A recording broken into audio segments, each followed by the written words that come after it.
Hello and welcome back in, everybody, to another One Piece spoiler video. As per usual, we are here to yap about this upcoming chapter, and if you have not read the spoilers for yourself, make sure to do so. It'll be pinned in the top comment, as well as sourced out to where I found the spoilers in the first place. Guys, it's finally happening. After years and years and years of debates, it does look like Oda is going to give Sanji CONQUEROR'S HAKI. What a time to be alive, and what a time to be a Sanji fan. It was always coming, man. You know, there was no doubt in my heart that the minute Zoro started touching the realm of conquerors, Sanji was going to be right behind him, especially now that CONQUEROR'S HAKI is the key to beating the God Knights. There's no way we end the series and Sanji just does not fight one of Imu's subordinates. It was bound to happen eventually, and here in this chapter, Oda is opening the door. So, with that being said, getting right into the chapter, we're going to tackle this chronologically as per usual. First up, to celebrate Sanji and his potential CONQUEROR'S HAKI, we do have a cover page of Sanji in the Vinsmokes, but in duck format. Yeah, it's kind of funny how Oda decided to tie in the cover page to the Sanji stuff, but we do see that the Vinsmoke ducks are bullying Sanji, but Reiju, obviously the only good duck, or the only good Vinsmoke, steps in and saves Sanji from the rest of his family. So now, on to the actual chapter now. We do keep on following the Luffy and Loki battle.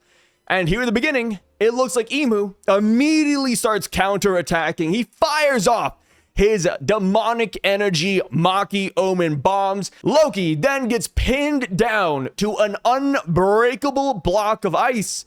And that is when Ragnar, we see his ability to melt those ice blocks firsthand. Ragnar simply strikes the ice and boom, it pretty much evaporates right then and there. I do not know where this block of ice came from. Perhaps we do get some more fights at the beginning of the chapter and Ragnar just creates one of them and then boom, he has to undo it. But yes, Oda is showing us exactly how to get rid of Ragnar's ice cubes, which does make me wonder if this is going to tie into the Shuri portion, because last we saw the Straw Hats, they were all off on their way to free Princess Shuri. Will they be successful when it comes to breaking the ice cube?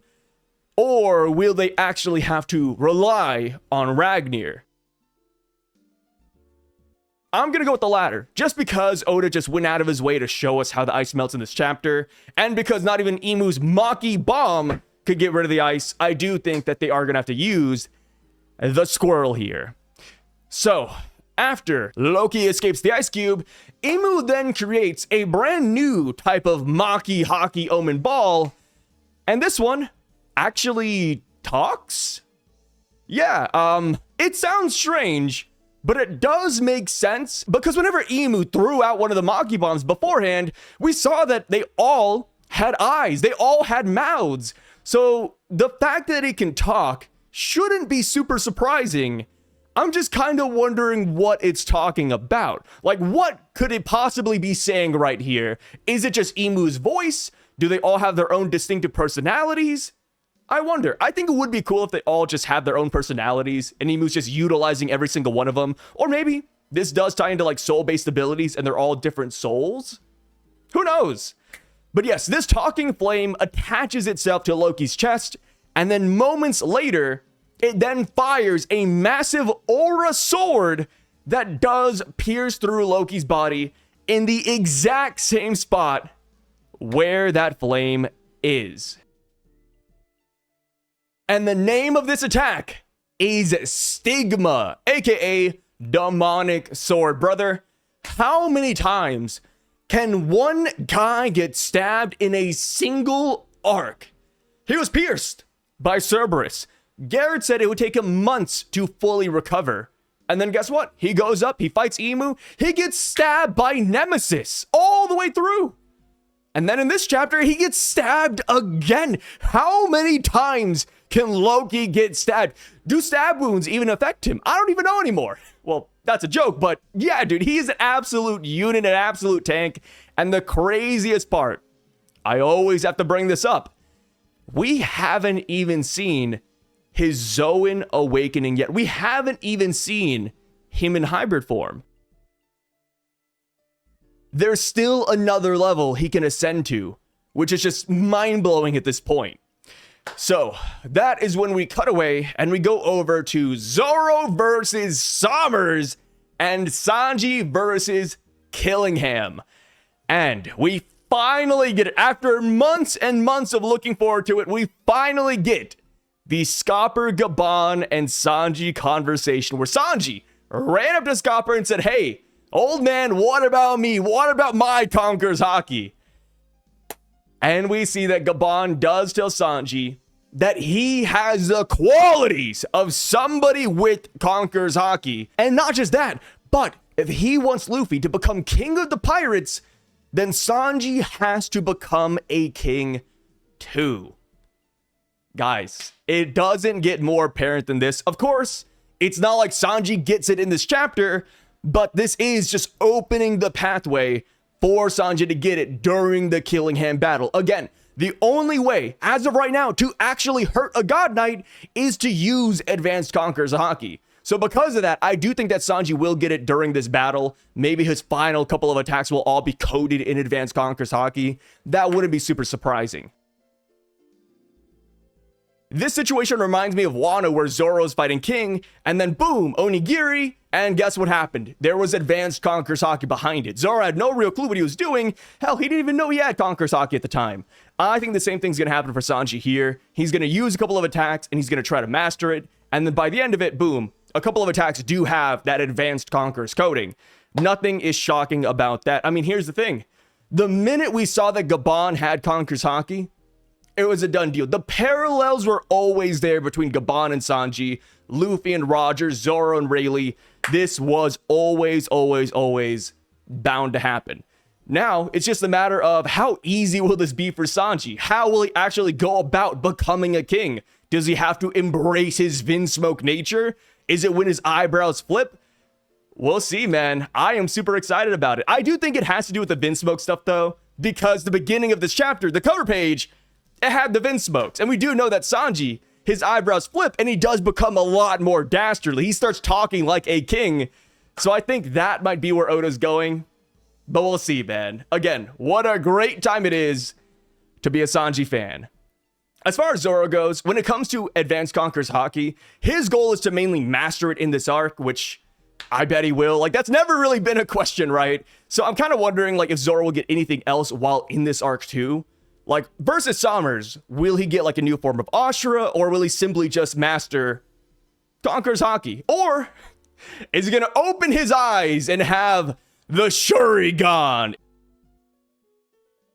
With all that being said, though, this is all very contingent on how strong Killingham and Sommers are going to be. Because last we saw, Sommers, oh my god, he was being knocked around every couple of minutes. He has unironically lost 3 individual times in this one arc. To Scopper at God Valley, and then to Luffy and Loki present day. Brother, Sommers is not looking too good. So this Maki buff, it's gotta be enormous for Zoro to be able to master his Conqueror's Haki against him. And likewise for Sanji. Sanji, Jinbei, and Frankie beat Killingham, dismembered him, and tied him to a tree. If that is all Killingham has, then there's no reason for Sanji to even get Conqueror's Haki, right? He could simply just beat him again. So that is why this Maki buff for Killingham and Sommers, it's gotta be nuts. It's gotta be strong enough to make it to where Zoro and Sanji can sharpen their blades against them, metaphorically. So now that Oda is done setting up the Sanji versus Killingham and Zoro versus Sommers battle, we do go back to Luffy versus Emu.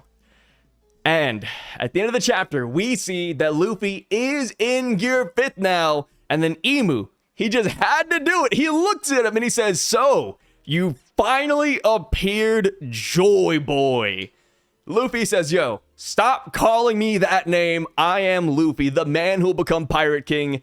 And that is where the chapter ends. And Oda whips out the English. And in that final page, he writes Saint Nerona Emu versus Monkey D. Luffy. No break next week. We got a chapter coming up soon, guys. So when it comes to the next chapter, even though Oda ended saying, oh, you know, here's Emu versus Luffy and it's finally kicking off, I don't think we're going to continue this battle for too much longer. And that's simply because I do believe we're going to have to tackle the Sanji and Zoro stuff first. You know, we got to get rid of those subordinates before we tackle the big bad boss.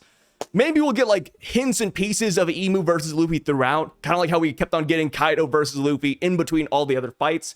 I think that's what's going to happen. And then after Sommers and Killingham go down, boom, now we get the massive Emu versus Luffy portion. Now we're getting to the meat and potatoes. Until then, I think we're simply going to deal with snippets here or there. Also, I wonder where Loki is. You know, at the end of the chapter, of course, it is brief spoilers. We always have to take it with a grain of salt because it's not the full picture. But is Loki done? Did the demonic sword, did Stigma actually put him down? Or are we going to see Loki get back up later, again, in his hybrid awakened form? I wonder, right? Because it does say Emu versus Luffy. It doesn't say Emu versus Loki and Luffy, right? But semantics. But yes, let me know your thoughts on the chapter down below, guys. So far, so good. It's sounding freaking phenomenal. And of course, we will be back tomorrow when more details of the chapter drop online. Until then, thank you guys so much for watching this video, and I'll catch you guys later. Peace out.